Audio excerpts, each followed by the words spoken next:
Hello, welcome to Cooling Performance Channel. Today I wanted to talk about a topic that's easily misunderstood, especially for beginner techs. It's relative humidity. This is going to be the first video in a series of videos. Later on we're going to get to dew point, but before we get to that, usually it's easier to understand dew point if you understand relative humidity.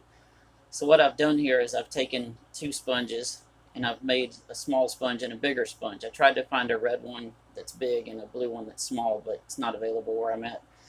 But I think you get the idea. So the smaller sponge represents cool air, because we all know that cool air gets smaller, it shrinks.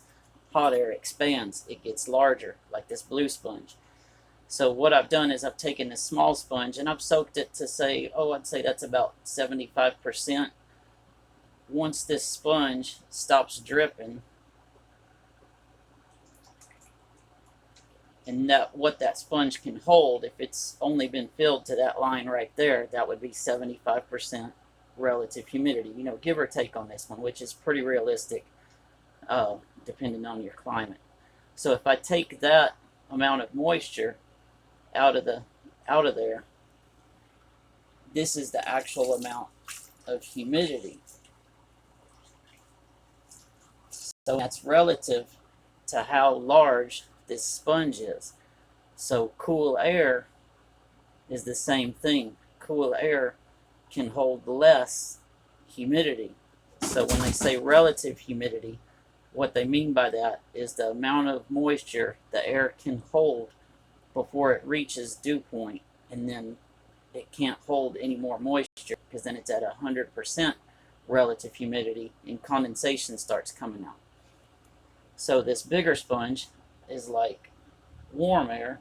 So if I do the same thing and bring that sponge to about 75% on it,